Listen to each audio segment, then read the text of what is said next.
किस टाइप का मसल्स है बताओ? मसल्स आपने 3 टाइप के पढ़े हैं, skeletal muscles, cardiac muscles, smooth muscles. तो इनमें से तीनों में से कौन से टाइप के मसल्स हैं? कार्डिक।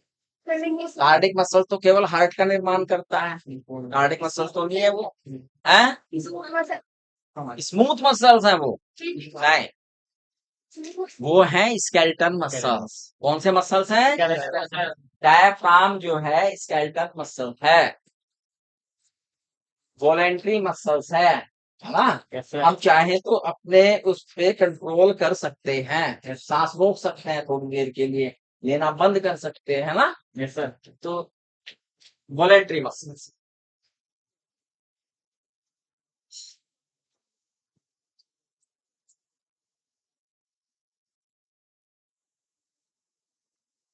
एक डायग्राम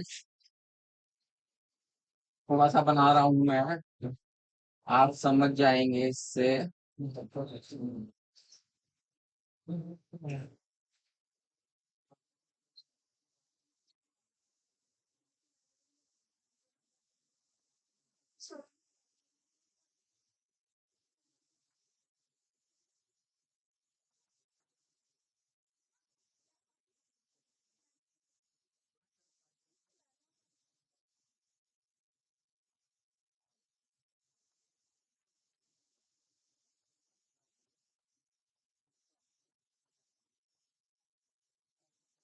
आपने जब स्ट्रक्चर पढ़ा था रेस्पिरेटरी सिस्टम का, यस सर, तो ये कार्टिलेजनस रिंग में पढ़े थे। Yes sir.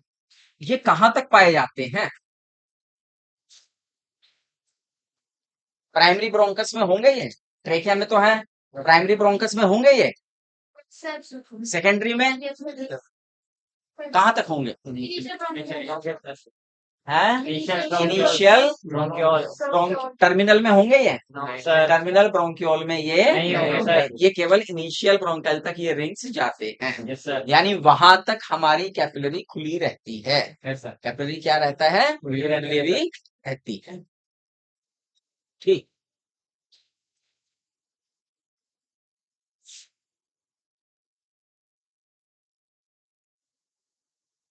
लंग्स में एक्सचेंज ऑफ गैसेस जो है उसकी साइट क्या है? लंग्स के भीतर एक्सचेंज ऑफ गैसेस जहां होता है उसकी साइट क्या है, एग्जैक्ट साइट क्या है? एल्वियो एल्वियोलाई की जो दीवारें हैं वो किसकी बनी है? और ये एक्सचेंज ऑफ गैसेज किससे करती हैं? हैं?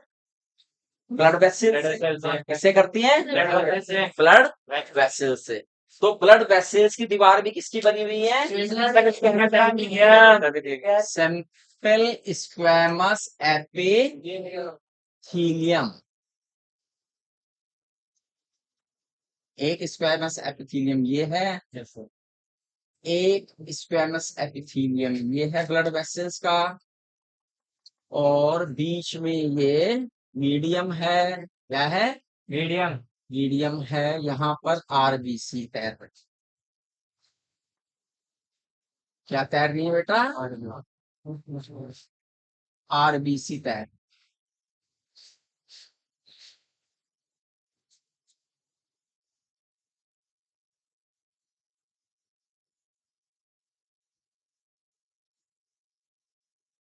एक्सचेंज ऑफ जो गैसेस है, पहले तो बताइए ब्रीदिंग किस कारण से हो रही है, इंस्पिरेशन और एक्सपिरेशन किस कारण से हो रहा है? पहले तो ये नहीं, मेन कारण क्या है, क्या चीज होती है? Pressure gradient, pressure gradient, concentration gradient, ये दो फैक्टर हैं जिसके कारण से हम इंस्पिरेशन और एक्सपिरेशन को कर पाते हैं। ये मेंटेन करने होते हैं, ये बनाने होते हैं। प्रेशर ग्रेडियंट कैसे बन पाता है? कैसे बनता है सर?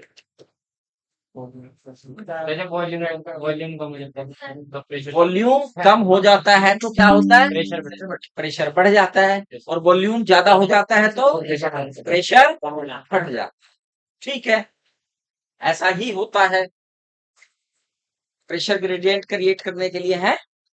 अब जो प्रेशर है आउटर एयर है, यस सर, और फिर एयर आपके लंग्स में है। यस सर, आउटर लेयर है, फिर लेयर्स आपके यहाँ पे कितना प्रेशर है? 760 760 mm। ये किसका प्रेशर है? एयर का। यस सर, किसका प्रेशर है? और एयर का जो टोटल प्रेशर है वो किसके प्रेशर के सम के इक्विवेलेंट है? ये सब गैसेस जो एयर में गैसेस है, कौन कौन है air? Nitrogen, oxygen, carbon dioxide, nitrogen, oxygen and. Carbon dioxide. अब यहाँ पर हमें मुख्य मतलब हम किस चीज का एक्सचेंज करते हैं मेनली? CO2 और O2 का कार्बन डाइऑक्साइड और। ऑक्सीजन। तो हमें किसके प्रेशर की ज्यादा जरूरत है? किससे मतलब है हमें? ऑक्सीजन और। Carbon dioxide. ये एयर है। यस सर, 760 mmHg टोटल है। इसमें O2 भी है, N2 भी है, CO2 भी। ठीक है। Yes sir. और जो पार्शियल प्रेशर ऑफ ऑक्सीजन है that is known as PO2, और partial pressure of carbon dioxide है that is known as PCO2। Total 760।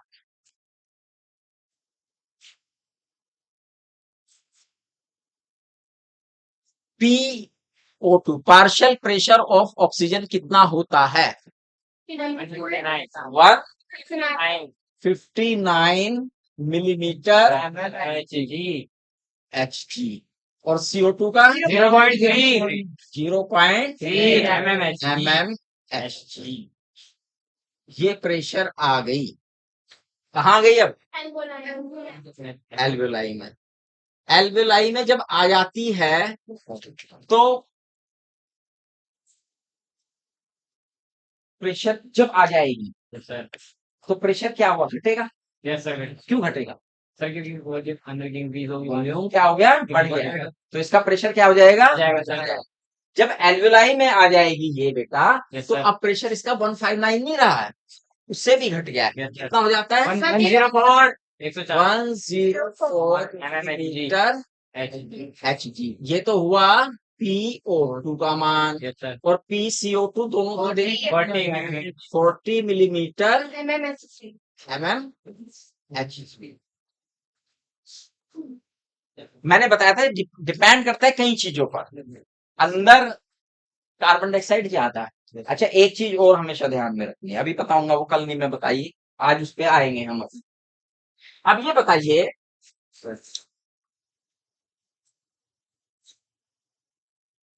अब हमारा ब्लड है जिससे एल्वेलाई एक्सचेंज करेगी डीऑक्सीजनेटेड, है ना? ये क्या है? उसके प्रेशर कितने होते हैं? PO2 कितना है उसमें? 95। कौन सा वाला बता रहे हो आप? अच्छा, आप बता रहे हो ऑक्सीजनेटेड ब्लड, यानी जब ये ऑक्सीजन दे दी गई, आप वो वाला ब्लड बता रहे हो। मैंने पूछा क्या है? डीऑक्सीजनेटेड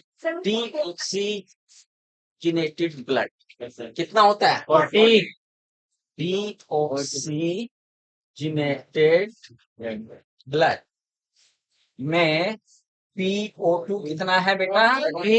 और PCO2 45। ठीक। जब एल्वेलाई से ब्लड ऑक्सीजनेटेड हो जाएगा तब PO2 कितना हो जाता है? अब बोलिए। 95 मिलीमीटर Hg। और PCO2 mm। इसमें कोई कंफ्यूजन तो नहीं है? आपको ये बताओ सर, इस फिगर में किसी बच्चे को कोई कंफ्यूजन तो नहीं है? सर, बाहर से हवा गई, ठीक है, फेफड़ों में भर गई। अब भैया पार्शियल प्रेशर कितना है ऑक्सीजन का और कार्बन डाइऑक्साइड का, ये डिपेंड करेगा गैसेस के एक्सचेंज के लिए, तभी सिंपल डिफ्यूजन के द्वारा ये काम होगा। ठीक। अब ये हो गया पार्शियल प्रेशर। ठीक, आ गया। अब उसके बाद क्या होना है? इस ऑक्सीजन का जो आई है इसका क्या करें? एक्सचेंज तो हो गया, अब कहाँ जाएगा ये? ये जाएगा ट्रांसपोर्टेशन के लिए, किसमें? आरबीसी। आरबीसी में कैसे चला जाएगा? आरबीसी लेके जाएगी, यहाँ से कौन लेके जा रही है? आरबीसी लेके जा रही है बेटा। देखो एक मोटा सा तरीका आपको पता है ना, देखो हम सांस लेते हैं, सांस लेने में हवा अंदर खींचते हैं, हवा अंदर खींचने में हमारे, क्योंकि अब यहाँ पर प्रेशर के कारण, कोई फिल्टर तो है नहीं, तो प्रेशर के डिफरेंस के कारण क्या होता है, O2 जो है ले ली जाती है और CO2 जो है छोड़ दी जाती है। ये प्रेशर कितना डिफरेंस है, पहले हमेशा ज्यादा प्रेशर से कम प्रेशर की तरफ जाएंगी गैसें, जिसका ज्यादा प्रेशर होगा वहां से कम प्रेशर की तरफ जाएगी। ठीक, अब ब्लड में जो टिश्यू से ला रहा, अब आप देखें क्या पोजीशन है, पोजीशन ये है फेफड़े के अंदर, भैया ये तो तैयार बैठी हैं एल्वेलाई, दो काम ही तो होने यहाँ पर,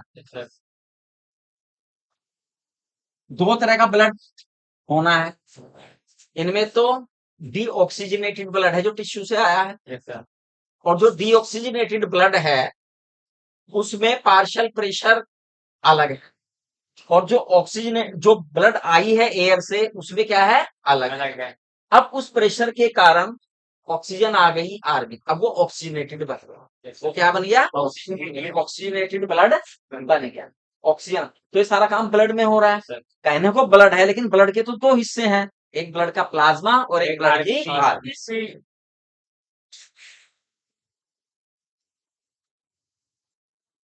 एक एक चीज को समझेंगे।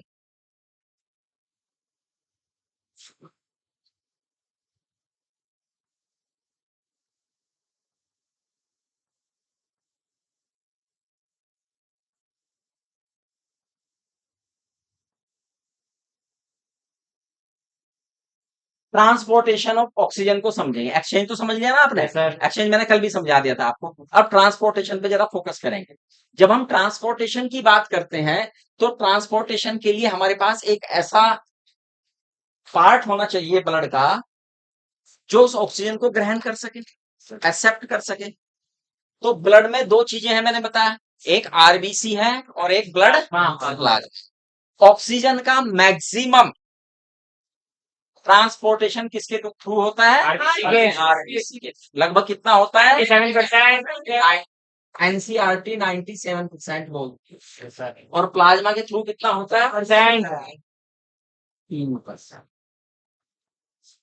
प्लाज्मा में घुलाओ, ठीक, दोनों की अलग अलग कहानी है, 97% का अलग रोल है और 3% का अलग। इस 3% का क्या रोल है, 3% ही तो होता है।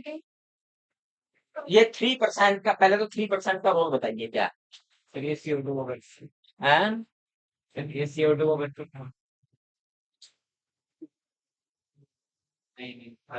नहीं पानी से आसानी से घुल जाए, ब्लड के प्लाज्मा में घुल गई, ठीक है, क्यों घुल गई, किस लिए घुली, फायदा क्या हुआ घुलने का, ट्रांसपोर्टेशन तो टिश्यू तक तो ये लेके जा रही है, टिश्यू तक तो सारा का सारा ये लेके जा रही है, इस 3% का क्या फायदा,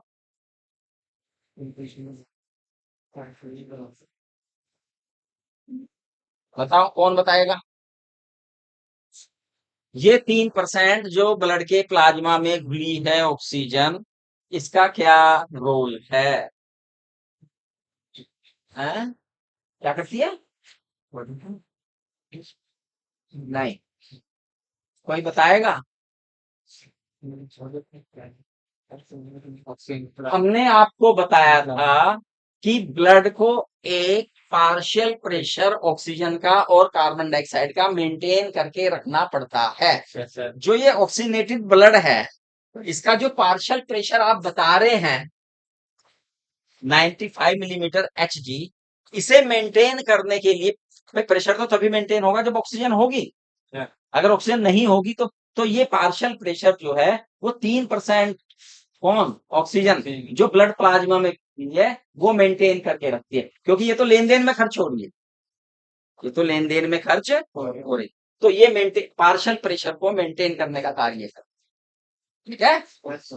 अब बची कौन, 97%, इसका हिसाब देखते हैं। अब हमने कहा कि आरबीसी के अंदर ये ऑक्सीजन गई,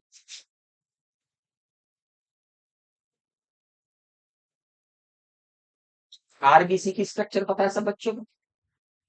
सर आरबीसी का स्ट्रक्चर सब बच्चों को पता है? फरहान पता है?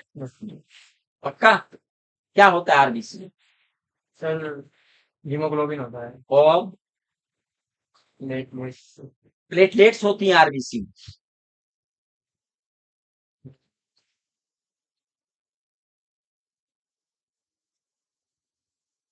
किसे पता है आरबीसी का स्ट्रक्चर क्या होता है आरबीसी में?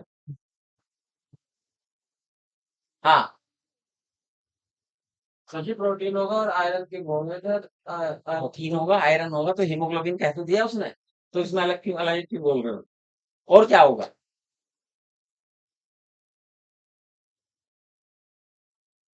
अभी मैंने पूछा था आरबीसी का स्ट्रक्चर पता है, आपने बहुत मोटा मोटा कहा पता है। ये रही आरबीसी। बैठ जाओ। आरबीसी के जो साइट मेन तो इसमें साइटोप्लाज्म होता है, न्यूक्लियस तो होता ही नहीं ह्यूमन आरबीसी में, होता है क्या? मैमल्स की आरबीसी में न्यूक्लियस होता है क्या? अच्छा, कोई मैमल ऐसा भी है जिसकी में होता है?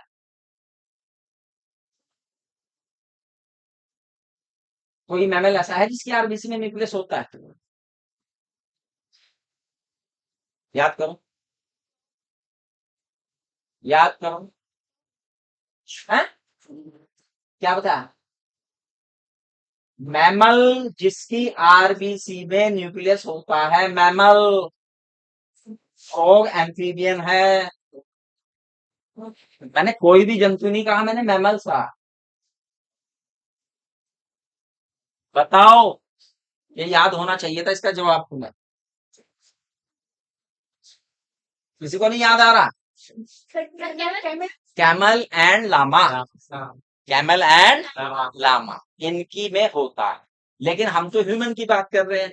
तो यहाँ तो भैया साइटोप्लाज्म है, और साइटोप्लाज्म आरबीसी में क्या है? आरबीसी के स्ट्रक्चर में मेनली साइटोप्लाज्म है, और साइटोप्लाज्म में घुला हुआ हीमोग्लोबिन। तो इसलिए हमने कहा इसके मेन पार्ट में तो भैया हीमोग्लोबिन है।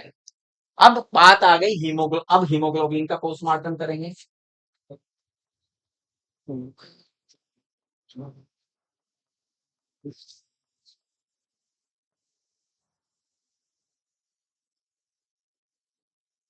हीमोग्लोबिन का स्ट्रक्चर किस किस बच्चे को पता है?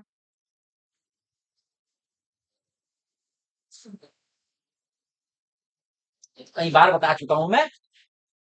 बहुत पूरा स्ट्रक्चर पूरा हाई फाई नहीं पूछ रहा हूं मैं, मोटा मोटा पूछ रहा हूँ जितनी हमें जरूरत है। हैं? एक तो सर हीमोग्लोबिन में आयरन भी होता है सर। आयरन। ये पहले तो हम कहेंगे 2 पार्ट से मिलके बना। Yes sir. एक आयरन जिसे हम हिम बोलते हैं, यस सर। और एक ग्लोबिन प्रोटीन, है ना?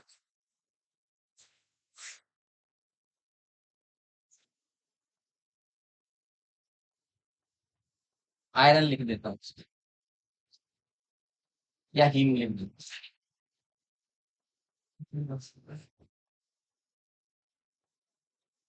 हो गया, 2 हिस्से हो गए। Yes sir. हो गया। Yes sir.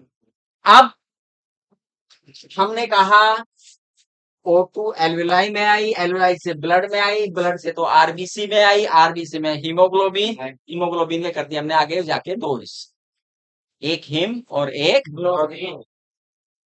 97% है। मान लिया अगर 97% हिस्सा हो रहा है, अब 97% होने का मतलब तो बहुत बड़ा हिस्सा हो गया, लगभग सारा ही हो गया है। तो आधा इसका हिस्सा किससे जुड़ता है और आधा किससे जुड़ता है? हीमोग्लोबिन का। हीमोग्लोबिन का हिस्सा है, तो ऑक्सीजन जो ली वो किससे जुड़ता है? हिम से। आयरन से। और ग्लोबिन से? ग्लोबिन से। ग्लोबिन से ऑक्सीजन नहीं जुड़ती। ग्लोबिन से ऑक्सीजन नहीं जुड़ती है, केवल यहां से जुड़ती है। और एक मॉलिक्यूल से कितने मॉलिक्यूल जुड़ते हैं ऑक्सीजन के? एक मिनट। हाँ, चार 4 pair. 4 pair. 4 pair, 4 molecule. 4 molecule. 4 pair नहीं, 4 मॉलिक्यूल।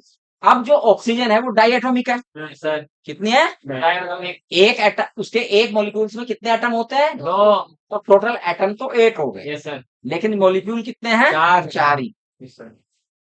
मॉलिक्यूल कितने हैं? चार. चार ही, चार ही। ठीक है, Sir. ये बात पता है ना सब बच्चों को? Yes, sir. इसमें कोई टेंशन? No, sir.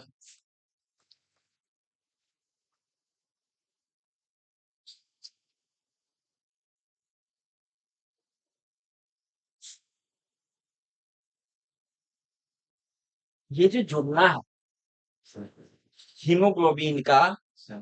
ऑक्सीजन के साथ जुड़ना या आयरन का ऑक्सीजन के साथ जुड़ना, किस फैक्टर पे डिपेंड करता है? वो कौन से फैक्टर हैं जिस पर जुड़ना ये डिपेंड करता है? Sir, H plus ion तो हैं?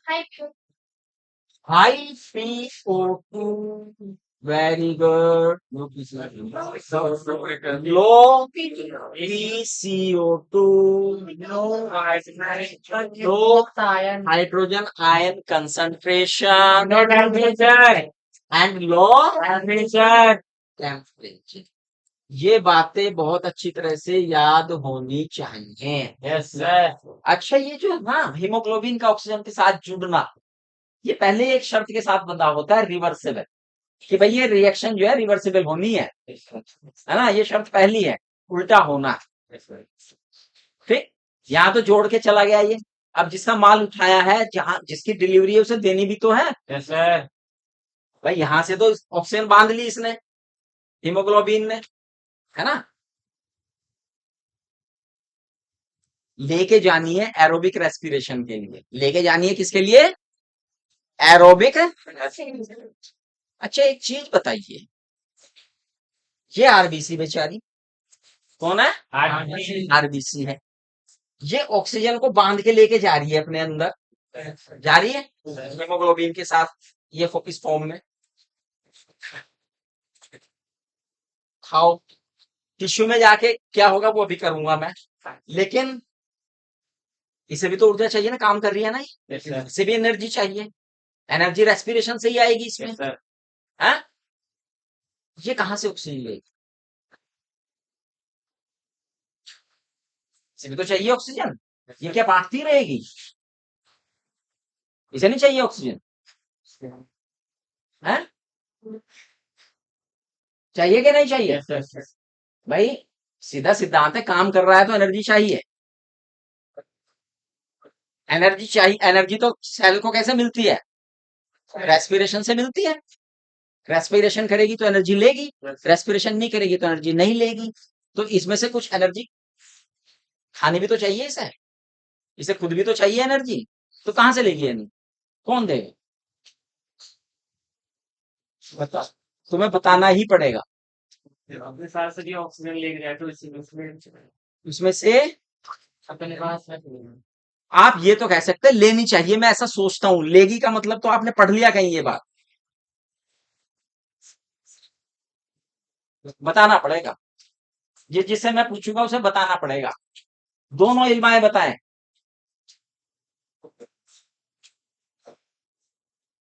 हमारे पुराने दो होशियार बच्चे आए हैं, वो बताएं। अच्छा, कोई भी बताए जिसके दिमाग में जो आ रहा है। हैं?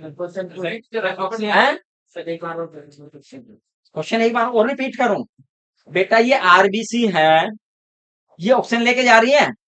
क्यों लेके जा रही है ऑक्सीजन? तो पता है आपको कि भैया सारे शरीर को देनी है इन्हें ऑक्सीजन, क्योंकि हमारा शरीर को सेल को रेस्पिरेशन कराना है, सेलुलर रेस्पिरेशन होना है, इसलिए उसे देनी है। ठीक, अब इन आरबीसी को खुद नहीं चाहिए क्या? है? सर इतनी देर क्यों लगा दी ये बात बताने में? है? इस लड़की ने इतनी देर क्यों लगा दी ये बात बताने में? ये आरबीसी खुद तो एनएरोबिक है। क्या है? आरबीसी में एनएरोबिक रेस्पिरेशन होता है, पूरे शरीर को ये ऑक्सीजन बांटती फिरती हैं, लेकिन खुद एरोबिक। इसलिए जिम्मेदारी इन्हें दी है कि भैया खुद नहीं खाएगी ये, केवल वरना खुद तो ज्यादा खा जाएगी ये, फिर वहां तक तो पहुंचेगी ही नहीं बात। एनएरोबिक है, एनएरोबिक रेस्पिरेशन करती है, अनाक्सीय श्वसन करती है, बिना ऑक्सीजन के एनर्जी क्रिएट करती है। आपको पता है ना, ऑक्सीजन दो तरह से भी हो सकता है, एक ऑक्सीकप्शन है, एक अनऑक्सीकप्शन। आरबीसी में कैसा रेस्पिरेशन होता है बेटा? एनारोबिक। अब देखो जिम्मेदारी इसे ही मिली है।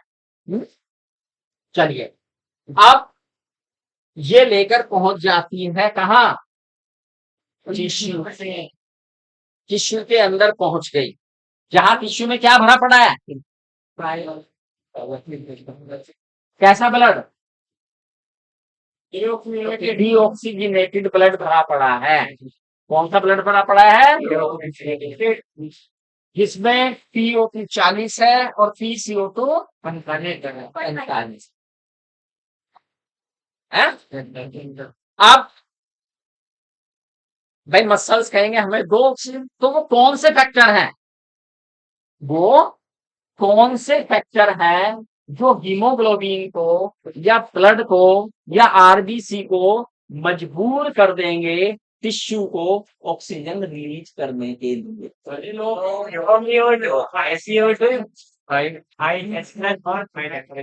इसका उल्टा, इसका इसका उल्टा क्या होगा? जो भी CO2 high piece and high temperature, ठीक।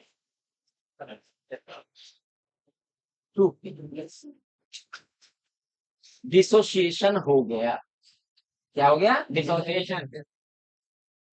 एक कल ग्राफ भी आपने पढ़ा सर, किस शेप का ग्राफ है? सिग्मॉइड। सिग्मॉइड शेप का ग्राफ है ना। अच्छा, अगर हम देखें इस पूरे सिनेरियो को 100 ml, 100 ml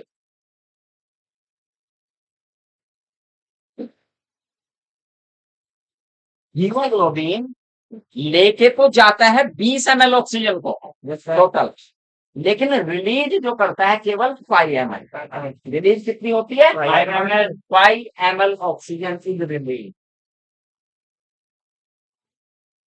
टिश्यू को 5 ml ऑक्सीजन दी जाती है, लेकिन ये तो नॉर्मल रेस्पिरेशन में है। लेकिन जब आप क्या करते हैं, क्या करते हैं जब आप भागते हैं, दौड़ते हैं, कूदते हैं, फांदते हैं, क्योंकि यहाँ तो 20 ml माल है, तो इसका उल्टा हो जाता है। 15 ml दे दी जाती है टिश्यूज को, 5 ml ब्लड में रिमेन रह जाए। नहीं करते क्योंकि वो बेवकूफ थोड़ी ना, उसे पता है तो खा जाएगा और मर जाएगी डेथ। इमरजेंसी ऑक्सीजन हमेशा इमरजेंसी रहती है। इमरजेंसी क्या है? हमेशा ब्लड में रहती है, इमरजेंसी कंडीशन हमेशा रहती है ना। आप भी ऐसा नहीं करते कि खाने के दावत में बुलाए लोगों को, जितना भंडारे में सब निकाल देते हो। आप थोड़ा सा साइड में रख, भाई कोई छूट छाट जाए है, नाराज ना हो जाए बाद में, तो उसके लिए रखते हैं ना। आपकी माता जी भी ऐसे ही करती हैं कि भैया थोड़ा सा इमरजेंसी फूड रख लेती हैं। जिस दिन खाना बनाती हैं तो क्या करती हैं? इमरजेंसी फूड हमेशा रखती हैं वो। उन्हें पता है घर में कोई भी अतिथि आ सकता है। अतिथि कहते हैं उसे जिसकी कोई तिथि ना हो, बिना तिथि के आ जाए जो, वो अतिथि है। तो भैया जब वो आ गया तो दोबारा तो बनाने से रहे, तो थोड़ा एक्स्ट्रा। तो भैया हमारे ब्लड में भी एक है कंडीशन, हमेशा रहेगी। चलिए, ट्रांसपोर्टेशन ऑफ ऑक्सीजन हो गया, समझ में आ गया ये।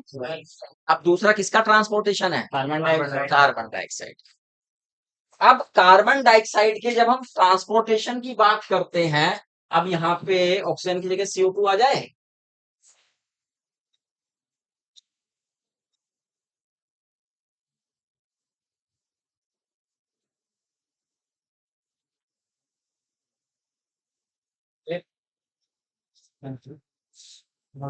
Transportation of carbon dioxide. अब भैया ये 3 वे में हो सकता है। कितने वे में हो सकता है?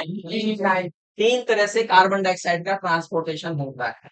By RBC in the form of bicarbonates and by dissolve in plasma।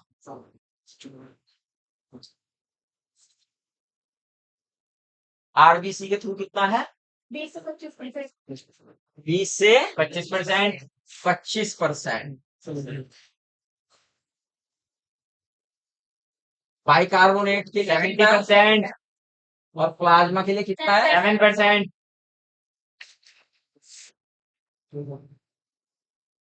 तो इसका मतलब ये हुआ कि लगभग 23% निकल के आता है, अगर हम 70 और 777 पूरा मान लें, है ना। 23%, ये थोड़ा सा आगे पीछे हो जाता है, इसलिए उसे ये रखा है। आरबीसी, आरबीसी में कौन कौन है?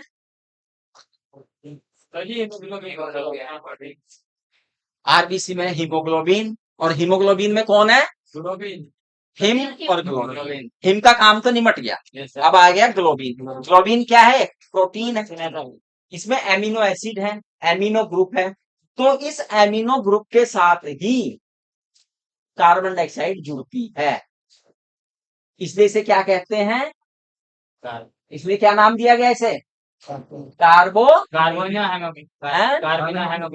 कार्बिन, कार्बी एमिनो हीमोग्लोबिन, कार्बिनो हीमोग्लोबिन, ये एमिनो शब्द वहीं से आया है। कार्बिनो हीमोग्लोबिन, कार्बोक्सी हीमोग्लोबिन नहीं कहा इसे, कार्बिनो हीमोग्लोबिन कहा। क्लियर हुई ये बात? नहीं सब बच्चे समझ गए इस बात को? इस पॉइंट को समझ गए? ग्लोबिन प्रोटीन के जो एमिनो एसिड का जो अमोनिया ग्रुप है, एमिनो ग्रुप है, उसके साथ कार्बन डाइऑक्साइड जुड़ है, और ऐसे कितने का कर लेती है संवहन? 23%।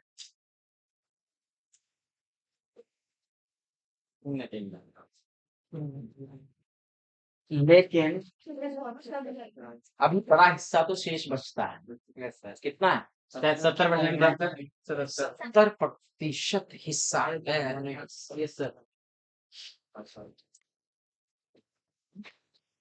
कहाँ होगा ये? कहाँ होगा?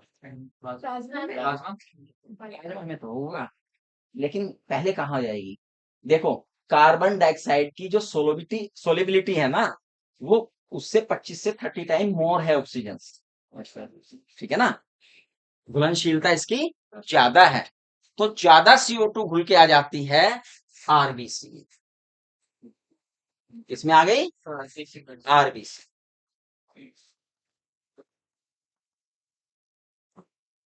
आरबीसी का में से जो हिस्सा था, एक 23% तो हो गया वो, अब बाकी क्या बचा? अब देखिए क्या होता है। CO2 पानी के साथ क्रिया करती है, किसके साथ क्रिया करती है? H2O plus CO2 and it form carbonic acid. They form carbonic acid, H2CO3।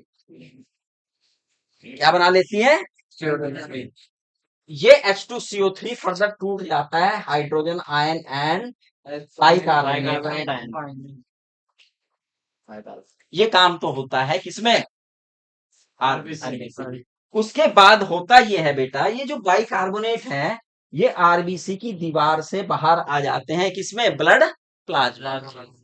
ये आगे ब्लड प्लाज्मा। अब ब्लड के अंदर NaCl होता है, सोडियम आयन, और क्लोराइड आयन में टूट जाता है। अंदर आयन का बैलेंस बना रहे तो उतने ही क्लोराइड आयन आरबीसी के अंदर चले जाते हैं, and it is known as chloride shift. इसे हम क्या कहते हैं? शिफ्ट कहते हैं इसे। ठीक है, और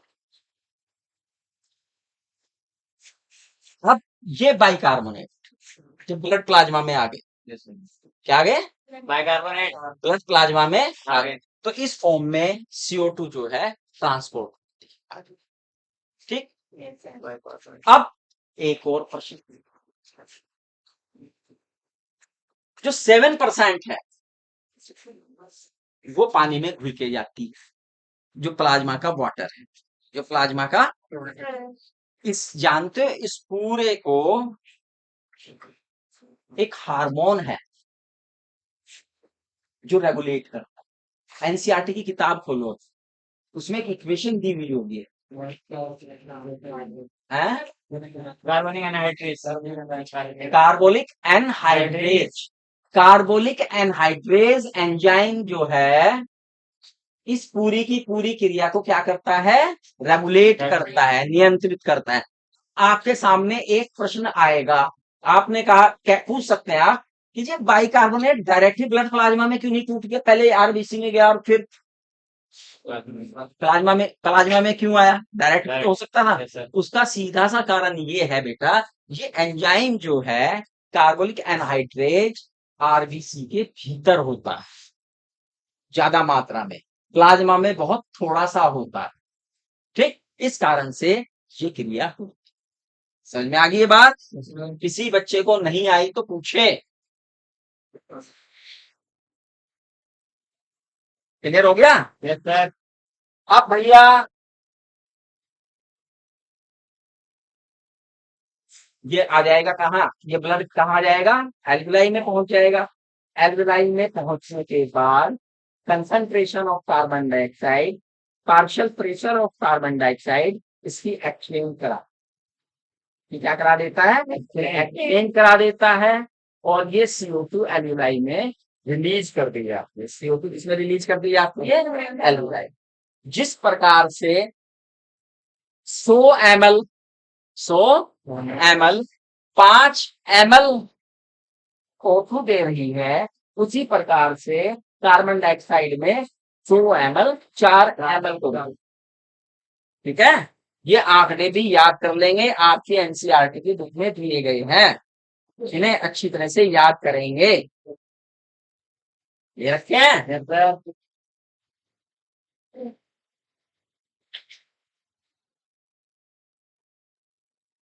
की बात समझ में आ गई? कैसे एक्सचेंज हुआ? एक्सचेंज देखो, आपके लेसन का नाम था breathing and exchange of respiration, नहीं था इसका नाम, क्योंकि रेस्पिरेशन अभी पूरा नहीं हुआ। रेस्पिरेशन में मैंने बताया अभी तो ब्रीदिंग हुई है और एक्सचेंज ऑफ यही तक आपका जूलॉजी में इतना ही आ गया कि breathing and exchange of gas, क्योंकि ये आप बॉटनी में पढ़ेंगे। क्योंकि जो हमारा सेलुलर रेस्पिरेशन है वो प्लांट हो चाहे एनिमल हो, दोनों में एक गैस, प्लांट्स है और एनिमल है, दोनों में क्या है? ये एक्सटर्नल रेस्पिरेशन था। इंटरनल या सेलुलर रेस्पिरेशन कोई सी भी सेल हो, सब में एक जैसा दो चक्र आप उसमें पढ़ते हैं, glycolysis and Krebs cycle, glycolysis and Krebs, तो वो आपको प्लांट सेल में पढ़ना है। ठीक है, हो गया जी रेस्पिरेशन, ब्रीदिंग हो गई है। कंट्रोलिंग किसके द्वारा है इसकी? 3 तरह की कंट्रोलिंग। कंट्रोलिंग कहाँ है? 3 तरह से कंट्रोलिंग है रेस्पिरेशन में। एक तो ब्रेन में मेडुला, ब्रेन में कौन क्षेत्र है? मेडुला। मेडुला जो है रेस्पिरेटरी आपके सेंटर है, वो कंट्रोलिंग करता है नर्व्स के द्वारा है। और एक कोण, क्या है? कोण क्षेत्र है, वो स्पेसिफिक रेगुलेट करता है, उसके काम को ठीक सुधार देता है, अगर कहीं गड़बड़ आ रही तो सुधार देता है। ये जो है नर्व के द्वारा रेट को घटा बढ़ा सकते हैं, रेस्पिरेटरी रेट को घटा बढ़ा सकते हैं। एक और है जो हमारी सिस्टमिक आर्च है, एरोटा है, उस पर भी सेंसर्स होते हैं, सेंसिटिव ऑर्गन्स होते हैं, वो भी इसका रेगुलेशन करते हैं। वो भी क्या करते हैं? इसका रेगुलेशन करते हैं। इन 3 तरह से हमारी रेस्पिरेशन की क्रिया जो है, सॉरी, ये ब्रीदिंग की जो क्रिया है, ये कोऑर्डिनेट होती है, कंट्रोल। ठीक है बेटा?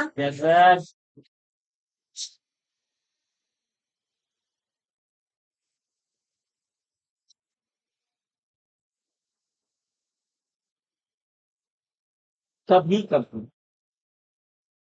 अब आप तो इंसान हैं, अपनी फितरत से बाज नहीं आते हैं, कभी कभी मजबूरी भी है। कभी क्या होता है? कभी फितरत, कभी मजबूरी। हमें ऐसी जगहों पर रहना पड़ जाता है या काम करना पड़ जाता है जो ज्यादा स्वास्थ्य के लिए अच्छी चीजें नहीं है, उसके कारण कुछ एबनॉर्मलिटीज आ जाती हैं, डिसऑर्डर्स क्रिएट हो जाते हैं। क्या क्रिएट हो जाते हैं? डिसऑर्डर, अस्थमा, दमा जिसे हम कहते हैं। क्या है? दमा। क्या होता है दमे में? जानते हैं? सांस लेने में जानते क्यों होती है? कौन बताएगा क्यों होती है? आप अपने रेस्पिरेटरी ट्रैक को देखो, और जहां पर रेस्पिरेटरी ट्रैक में दो हिस्से हमने बताए थे। एक हिस्सा तो है जो गैसेस को क्या कर रहा है, कैरी आउट कर रहा है, गैसेस को लेके जा रहा है। कहां तक का हिस्सा होता है वो? हैं? सर जी, एक्सटर्नल नॉस्ट्रिल से लेके हाँ, टर्मिनल नॉस्ट्रिल तक का हिस्सा है कंडक्टिंग जोन में। कंडक्टिंग जोन में। तो इसका मतलब कंडक्टिंग जोन में ही ज्यादा गड़बड़ हो गई है। कंडक्टिंग जोन में ही ज्यादा गड़बड़ हो गई है, उनमें फ्यूजन आ जाता क्या आ जाती है? और जब फ्यूजन आ जाएगी भाई कोई चीज में, तो उसकी बीच की जो ल्यूमिनस है जगह है वो थोड़ी पड़ जाएगी, और वो छोटी पड़ जाएगी तो क्या होगा?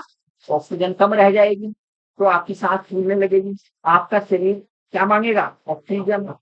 आप दे नहीं पा रहे उसकी, तो आप ऐसा काम करेंगे, चुपचाप बैठ रहेंगे, ज्यादा हिले डुलेंगे नहीं, ज्यादा काम नहीं करेंगे। काम करेंगे तो एनर्जी खर्च होगी, एनर्जी खर्च होगी तो ऑक्सीजन चाहिए, वो आपके फेफड़े दे नहीं पा रहे हैं आपको। है? तो ये कंडीशन। एक और होती है ब्रोंकाइटिस। क्या होती है? ब्रोंकाइटिस में जो हमारी ब्रोंकस है उसमें सूजन आ जाती है। ब्रोंकस में सूजन आ जाती है, और जब उसमें सूजन आ जाती है तो उसमें ऐसा लगता है जैसे अंदर कोई चीज आ गई हो, तो लगातार कफिंग बनी रहती है। लगातार क्या होती है? कफिंग, खांसी बनी रहे।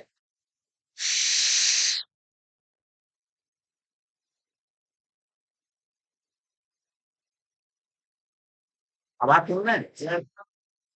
काम हो रहा है, क्या में काम हो रहा है? भूल गए।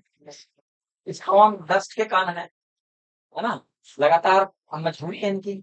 अगर ये नहीं करेंगे तो हम अच्छी अच्छी फर्श में कैसे बैठेंगे? बस कमी इनकी ये है कि ये प्रोटेक्शन नहीं रखते। इन्हें प्रोटेक्शन रखना चाहिए था, डबल मास्क लगा के रखना चाहिए, सिर पे कैप लगा के रखनी चाहिए, है ना? आप देखेंगे ये काम फॉरेन कंट्री में भी होते हैं। ऐसा नहीं कि हमारे यही हो रहे हैं हिंदुस्तान में, लेकिन वो प्रॉपर क्या करते हैं, साफ हमारे यहाँ आलस्य करते हैं, आलस करते हैं। क्या करते हैं? और कंजूसी करते हैं। दो काम करते हैं, आलस्य और कंजूसी। मास्क नहीं पहनते तो डस्ट कहाँ जमा हो जाएगी? उनकी एल्वेओलाई की कैपेसिटी को ब्रोकेज कर देगी, हैं? और ब्रोकेज कर देगी, उन्हें नष्ट भी करेगी। जितनी एक्सचेंज वो कर सकते हैं उसे क्या करेगी? डिस्टर्ब कर देगी। और ये रोग क्या कहलाता है? हैं? एम्फाइसीमा।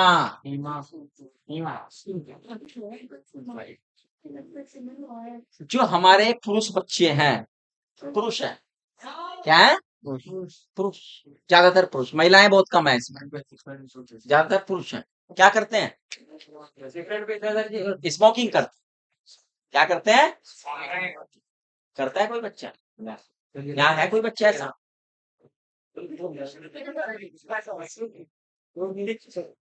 ऐसा मत लो भाई किसी का नाम, इतना बड़ा आरोप ऐसा मत लगाओ।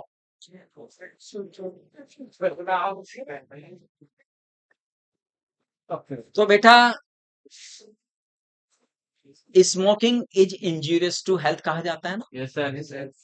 क्यों कहा जाता है? क्योंकि इसमें निकोटीन है। स्मोक में क्या है? निकोटीन। और ये निकोटीन जाके हमारी जो एल्वेओलाई उन्हें हार्ड बना देता है। जब वो हार्ड लचीलापन उनका खत्म हो जाएगा तो उनकी कैपेसिटी भी क्या हो जाएगी? खत्म हो जाएगी। तो बहुत से कॉम्प्लेक्सेस हमारी बॉडी में उत्पन्न हो जाते हैं। बहुत से कॉम्प्लेक्स जो है स्मोकिंग की वजह से ही उत्पन्न हो जाते हैं। अब बेटा कुछ जाके थोड़ा सा हिंदुस्तान में स्मोकिंग का क्रेज थोड़ा सा कम हुआ है, वरना हमारे सारे बुजुर्ग के जेल में तो पीढ़ी के मंडल नहीं टूटते थे भाई। अब बढ़ गया? नहीं, जवान देखो, जवानों में बढ़ा है, बुजुर्गों में घटा है। अकल में तो जवानों में ऐसा हो गया वो बुजुर्ग तक पहुंच ही नहीं पाते, इनमें है फादर को पहुंच ही नहीं पाते। ठीक है, वो तो जवानी में ही बुढ़ापे का आनंद लेते हैं, क्योंकि रोग ही ऐसा पाल लिया उन्होंने। अच्छा, एक चीज और है, स्मोकिंग जो है, सबसे बड़ी भ्रांति स्मोकिंग के प्रति क्या है?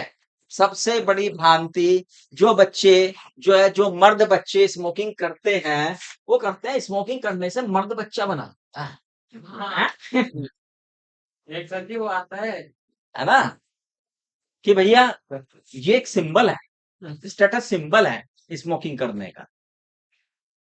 नशा अलग चीज है, स्मोकिंग अलग है, दोनों में डिफरेंस है, थोड़ा सा बताया जाएगा। तो बेटा, आप बहुत समझदार बच्चे हो, आप में बहुत से बच्चे भविष्य के डॉक्टर बैठे हैं, ठीक है, फ्यूचर डॉक्टर भी यहाँ बैठे हुए। तो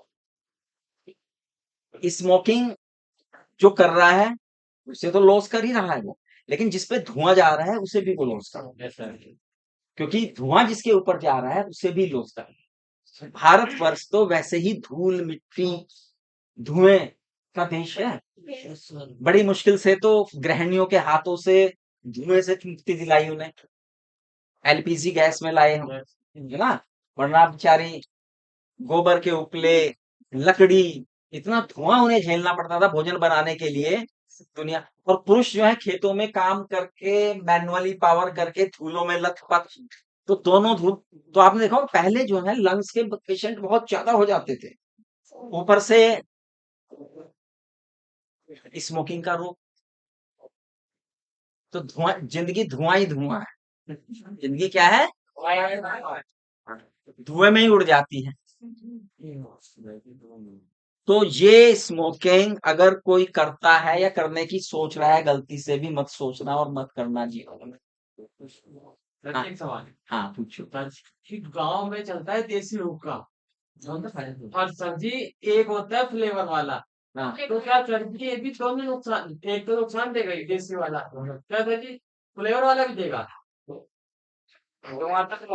अब हम इसे साइंटिफिक सोचते हैं, फ्लेवर वाले में धुआं नहीं आता क्या,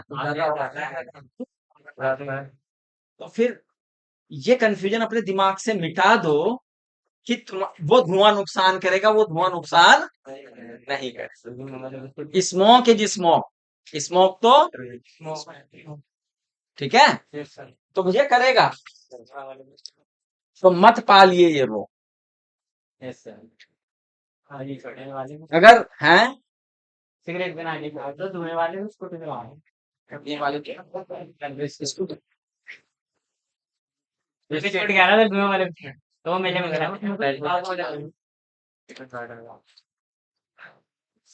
तो बेटा, ये तो हुई धुएं और धूल मिट्टी के कण की बात। अपने फेफड़ों को सुरक्षित रखिए, संरक्षित रखिए, हैं, इन्हें, इनसे आपको बहुत काम लेना है, इन्हें सख्त होने से बचाइए, इनमें सूजन होने से आप बचाइए। अगर जितना आप बचाएंगे उतना आप जो है जीवन में अपने फेफड़ों को संरक्षित रख के यस सर ठीक। यस सर तो ये तो थे भाई आपके लंग्स, और लंग्स में होने वाली विभिन्न प्रकार की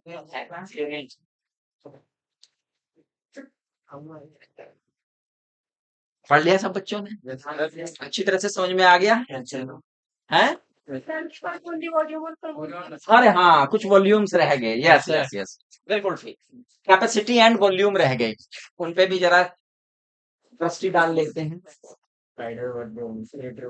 फेफड़ा बना रहने दो। एक तो होते हैं वॉल्यूम और एक होती है कैपेसिटी, Yes, sir. एक होती है वॉल्यूम और एक होती है कैपेसिटी। तो वॉल्यूम और कैपेसिटी दोनों को हम समझेंगे अलग अलग। सबसे पहले टाइडल वॉल्यूम, टीवी।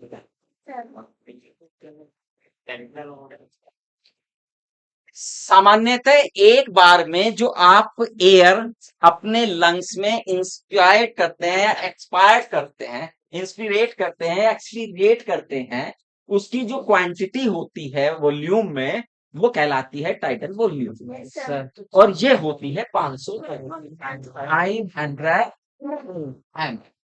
यानी सामान्यतः हम एक बार में, अगर हम स्वस्थ फेफड़े हमारे हैं, तो कितनी हवा बाहर निकालेंगे और कितनी हवा अंदर लेंगे, 500 एम। ठीक, समझ में आ गया? तो टाइटल वॉल्यूम सब बच्चों को, इसमें कोई कंफ्यूजन तो नहीं है? अच्छा, अब है inspiratory reserve I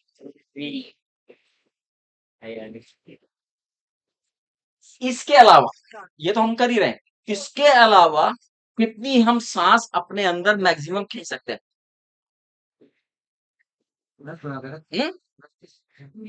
that is known as respiratory reserve volume.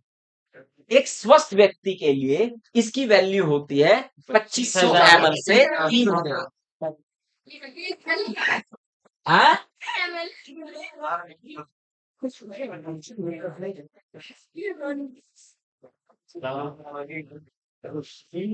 Litre हो जाएगी, लेकिन एक बार में नहीं होगी, उसे फिर पूरे दिन के या घंटों से कैलकुलेट करना पड़ेगा। ठीक है ना? अब जब हम फोर्सफुल्ली अंदर ले सकते हैं, और जैसे हमने ली अंदर, और फिर पूरी ताकत से निकाल दो बात है, इसे कहते हैं expiratory reserve volume. Expiratory reserve ये होती है एक, बताइए ये तीनों वॉल्यूम समझ में आए? ये पहले इन्हें अच्छी तरह से याद करें दिमाग में। तीनों वॉल्यूम के, ये तीनों वॉल्यूम है। तीनों क्या है बेटा? वॉल्यूम है। इतना हम कर सकते हैं।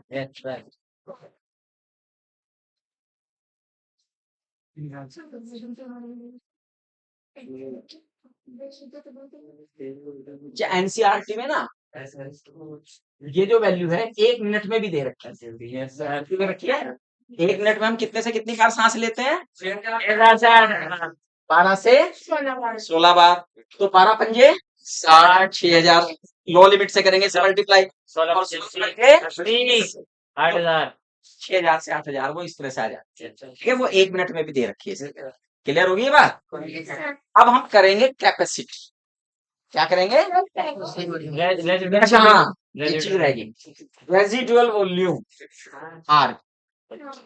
हम कितनी भी ताकत से अंदर सांस खींच लें और कितनी भी ताकत के बाहर बाहर फेंक ले, बाहर फेंक ले हम पूरी ताकत से, लेकिन हम अपने फेफड़ों को पूरी तरह से खाली मतलब हो जाएंगे, चिपक जाएंगे, तो वो वॉल्यूम हमेशा हमारे फेफड़ों में बचा रहता है।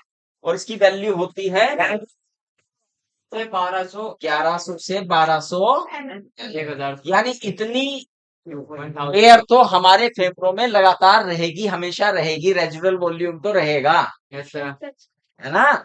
इतना वॉल्यूम तो हमेशा रहेगा, रेजिडुअल वॉल्यूम। ठीक है, अब कैपेसिटी की बात कर ले भाई।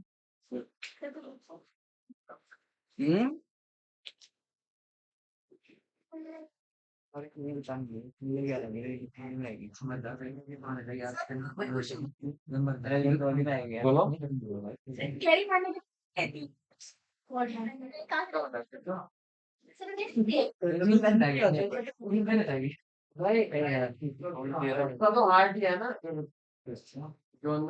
देखो,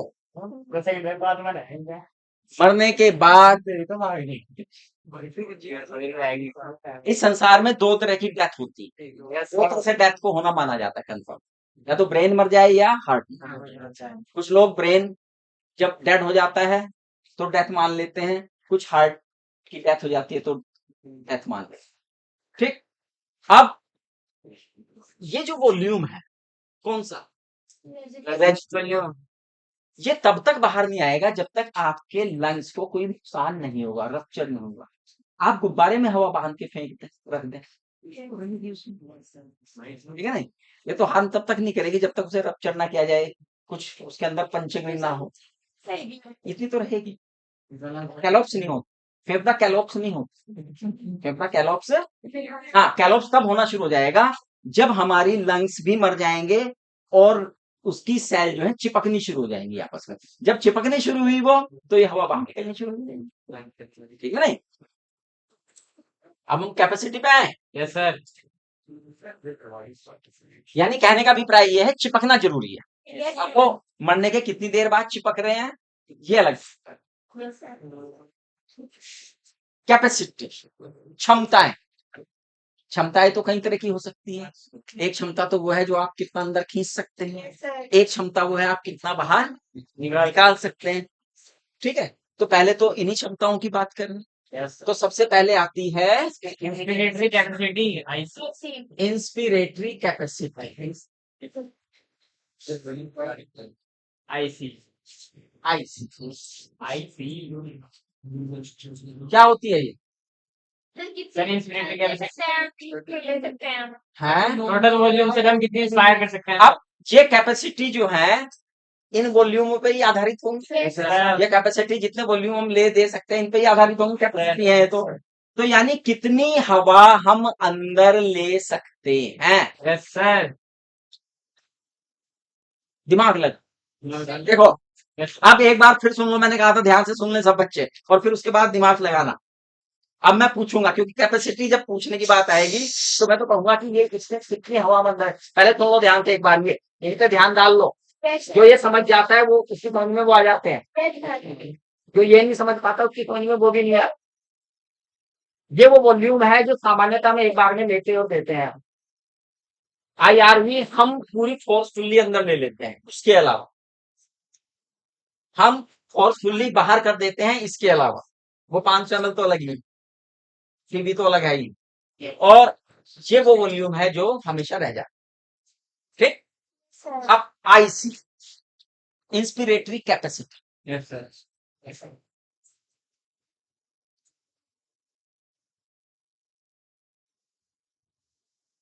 हम ज्यादा से ज्यादा कितनी हवा अपने फेफड़ों में भर सकते हैं? इन पे नजर दौड़ानी पड़ेगी, सब नहीं आए, है ना? इन पे नजर नहीं डालोगे तो नहीं आएगा समझ, क्योंकि इनसे ही इक्वेशन बनेगी वो। मतलब आपको ये नहीं बताना कि 4000 ml 3000 ml, ये नहीं बताना, यानी उन हवा के नाम बता दो कौन कौन सी हम अंदर खींच के अपने फेफड़ों में भर सकते हैं। Yes. उन हवाओं के नाम बता दो बस। Yes, sir. अब ये जहां देखो छोटा सवाल है, जैसे जैसे बड़ा होगा सवाल आएगी आपकी बारी भी, परेशान ना हो, आने वाली है आपकी बारी। कौन बताएगा ये? कितने बच्चों को पता है? कितने बच्चों को नहीं पता लगा? आप एक बार में 500 ml अंदर खींच सकते हैं, Yes, sir. फोर्सफुल्ली आप इतनी खींच सकते हैं। अब मेरा प्रश्न ये है कि आप ज्यादा से ज्यादा अंदर कितनी खींच सकते हैं? Yes, sir. बेटा क्या नाम तुम्हारा? इधर आओ, यहाँ आओ। आज तुम्हारे फेफड़ों की कैपेसिटी का पता इन सब बच्चों को लगना चाहिए। सीख जाओगी जिंदगी भर, कभी भूलोगी नहीं, ठीक है ना? कितनी ली? कितनी ली हवा अंदर? टीवी से बोलो, 500 ml बोलो, कितनी ली? ठीक है, अब कितनी ले ली? आया नहीं। और टीवी नहीं ली? टीवी तो है ही है, टीवी तो है ही है, और उसके साथ साथ क्या मिल गई? आईआरबी भी मिल गई। तो दोनों ले सकते हैं आप अंदर। भाई इतनी हवा हम सामान्यतः कर रहे हैं, इतनी बलपूर्वक ले सकते हैं, क्योंकि हमने जब आईआरबी की डेफिनेशन बताई थी, हमने बताया था इसके अतिरिक्त इतनी खींच सकते हैं। अब ये पूछ रहा है तो सारी कितनी खींच सकते हैं? दोनों। आई बात समझ में या नहीं आई? इसका मतलब आईसी का मतलब हो गया टीवी प्लस आईआरबी। अब तो नहीं भूलेगी? हाँ, क्लियर हो गया? किसी बच्चे को कोई कंफ्यूजन? अब ये तो अंदर लेने की कैपेसिटी थी, अब क्या होगा? बाहर निकालने की कैपेसिटी, उसे हम क्या कहेंगे? Excretory capacity. केवल हाथ खड़ा करो, इस बात का जवाब कितने बच्चे दे सकते हैं? अब तो कुछ ज्यादा हाथ खड़े हो, है ना? अब हाथ कुछ ज्यादा खड़े हो गए। हाँ बेटा, TV plus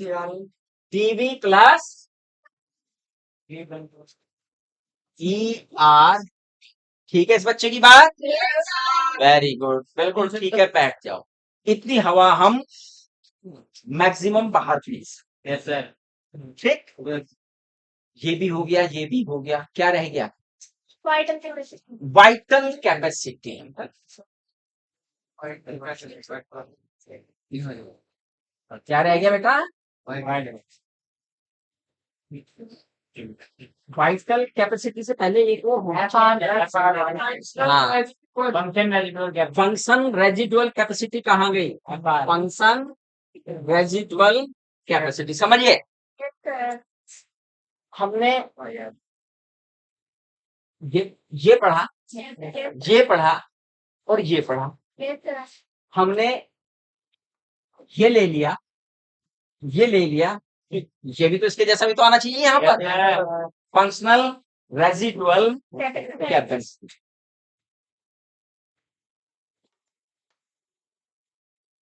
functional residual capacity. Residual का मतलब जो आपके फेफड़ों में मैक्सिमम कितनी हवा रहती है या रह सकती है।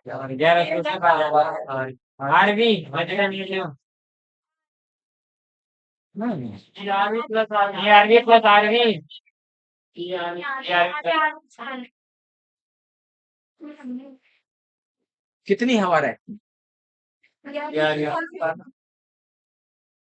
ध्यान से सोचो, कौन कौन बता रहा है? ये आरवी प्लस आरवी क्या क्या बता रहे हो आप?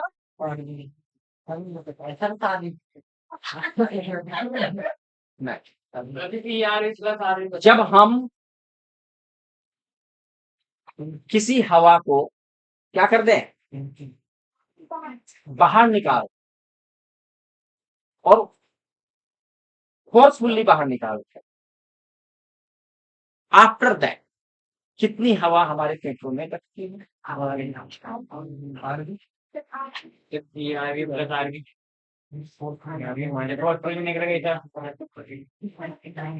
अभी कहीं कंफ्यूजन रह गया तुम्हारे दिमाग में? हैं? इस बच्ची ने सही सवाल पूछा। इस बच्ची ने सही सवाल पूछा कि फोर्सफुली निकालने के बाद या नॉर्मल निकालने के बाद। जब तक ये बात आपको पता नहीं लगेगी तो आप इसके एग्जैक्ट वॉल्यूम को बता नहीं पाएंगे। ठीक है, अब सुनिए मेरी बात।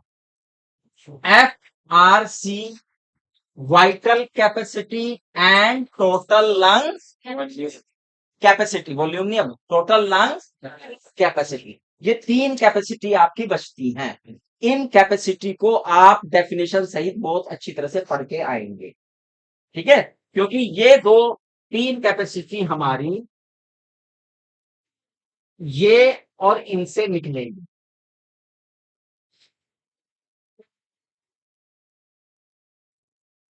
कल सब बच्चे इन्हें अच्छी तरह से पढ़ के आएंगे। Okay sir. क्योंकि आज मैं बताऊंगा तो आपकी समझ में उतना बढ़िया नहीं है, आप कहीं ना कहीं से मिस कर जाओगे, कल फिर ब्लैंक हो जाओगे। तो सबसे पहले इन्हें पढ़ना है।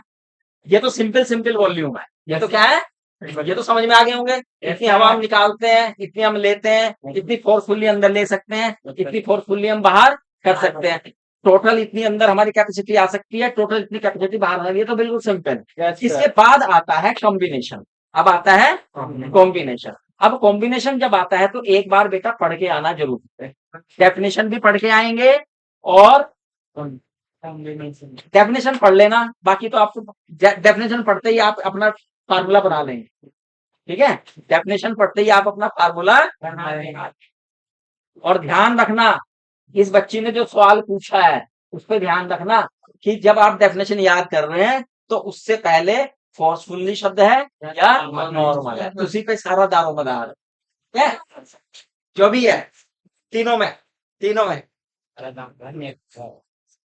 ठीक है, समझ में आ गया? Yes sir. तो ये वॉल्यूम एंड कैपेसिटी है, वॉल्यूम एंड कैपेसिटी है। इसके बाद हमारी ये यूनिट समाप्ति पे चली जाएगी। Yes, sir. टेस्ट हुआ है तुम्हारा कोई अभी तक?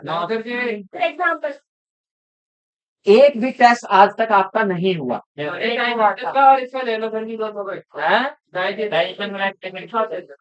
इनका टेस्ट ले लें। सब बच्चे तैयार हैं? 180% पूरे। इसी तरह कर रहे हैं दोनों हैं। अच्छा कितने बच्चे तैयार नहीं है? अजी मैं तैयार नहीं है। तैयार नहीं है, अच्छा सर तो क्या हो रहा है? ये क्या है? एक बच्ची तैयार नहीं है। अरे भाई ये देखो दो तो तैयार हो, तुम तो तैयार हो ना, दोनों जो नहीं आई है ये तैयार है, ये हमेशा तैयार रहती है टेस्ट लेने के लिए। तो उस बच्ची की क्या प्रॉब्लम है बताओ, बता दो। शर्मा क्यों रही है ये? किसी माध्यम से अपनी बात बता दो। तैयार हो? चलो ठीक है, तो बहुत जल्द हम आपका टेस्ट ले लेंगे, हैं? बहुत बहुत जल्द। सर दिन पहले बता देना बच्चे। मैं आपको 3-4 दिन पहले बता दूं, जिससे आपको प्रॉपर टाइम मिलेगा क्वेश्चन को तैयार। ठीक है, इस लेवल का ही मैं सवाल दूंगा ना, और अच्छी तैयारी करेंगे। आप जानते हैं कि मैं कैसे सवाल दूंगा, है ना? चलो बहुत अच्छी बात, हमारी 2 यूनिट समाप्त हुई हैं। हमारी अब रह गई है body fluid and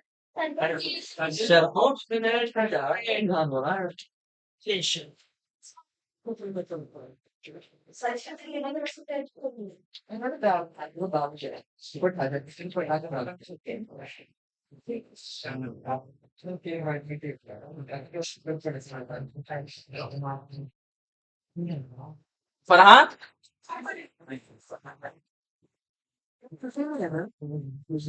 partial volume तो जानते हैं ना आप क्या होता है?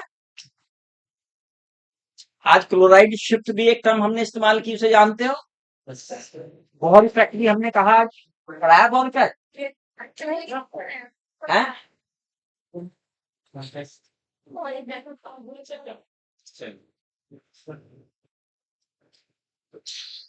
नहीं, अच्छा कल क्या करके आएगा? कल क्या करके आओगे भाई? रिविजन करियो ना करियो, मैंने कुछ काम दिया, कैपेसिटी दी मैंने याद करने के लिए। कल मैं कैपेसिटी की परिभाषा ही सीखूंगा तुम्हारे से, आपसे ही सबकी, सब बच्चों को याद होनी चाहिए है। देख दोनों चलेगी, चिंता मत करो, एक्सप्लेन कर देना, कोई बात नहीं।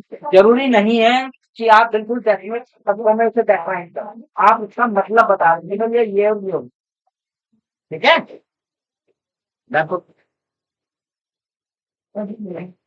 खड़े हो, खड़े हो जाओ दोनों, एक सप्ताह के लिए मेरी क्लास से बाहर से दोनों, चलो खड़े हो, बाहर चलो, आउट।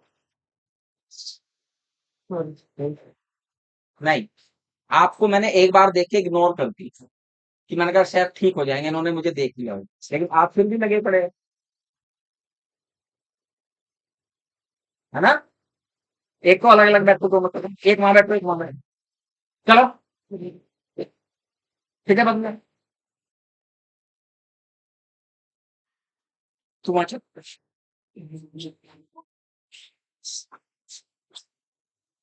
बैठो, कोई सवाल हो तो हमसे पूछिए।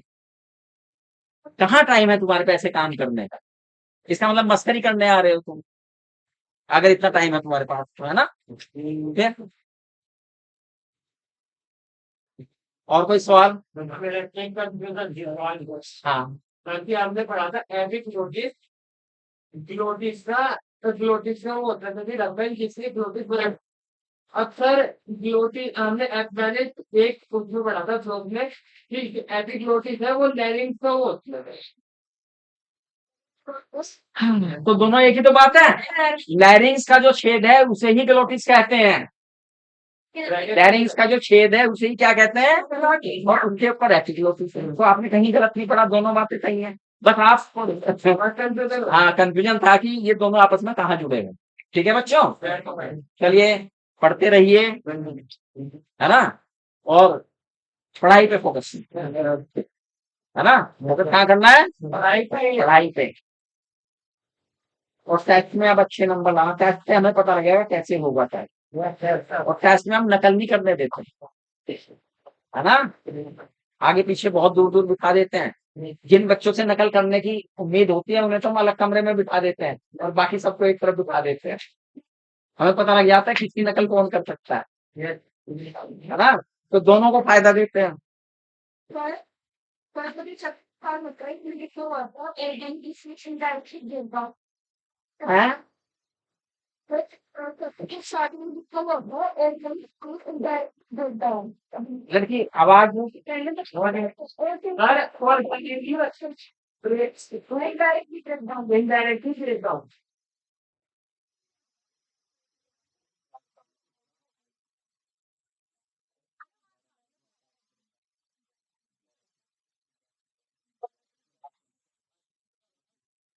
पूरा पढ़ो, प्रिंसिपल मॉलिक्यूल्स लाइक पूरा पढ़ो इसे, पूरा पढ़ो इसे। डायरेक्टली ब्रेक डाउन और इनडायरेक्टली ब्रेक डाउन में दो अंतर। इनडायरेक्ट, अगर आपने किसी को ऑक्सीजन देके तोड़ा, ऑक्सीजन देके यानी ग्लूकोज को तोड़ दिया, कार्बन डाइऑक्साइड और पानी निकाल के उसमें से एनर्जी निकाल दी, तो ये डायरेक्ट ब्रेक डाउन तो नहीं। बॉन्ड को आपने डायरेक्ट नहीं तोड़ा उसके, है ना? इसी को ही हम एंजाइम की हेल्प से इस पूरे प्रोसेस को लेके हमने इनडायरेक्टली ब्रेक डाउन किया, ना कि हमने डायरेक्ट ग्लूकोज लिया, उसे किसी मैकेनिज्म से तोड़ा और एनर्जी ले ली, ऐसा नहीं। ठीक है, थैंक यू। अच्छा